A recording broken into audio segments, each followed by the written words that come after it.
अरे बाप रे बाप दोस्तों, आज इतनी सारी गाड़ियों में से एक गाड़ी थी जिसने एक कुत्ते को मार दिया। वह देखने से मेरा दिमाग खराब हो गया और उसे गाड़ी को पकड़ने के लिए मैं रास्ते में जाल बिछाया। अब मैं उसे गाड़ी को कैसे पहचान लूंगा कि वही वह गाड़ी है जिसने कुत्ते को मारा।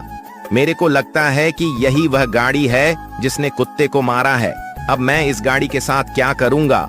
उसे देखने से पहले आप भोलेनाथ के भक्त थे तो वीडियो को लाइक करें और चैनल को सब्सक्राइब करें। और दोस्तों, मैं इस गाड़ी का वह हल किया कि अगली बार ये ड्राइवर किसी को नहीं किसी को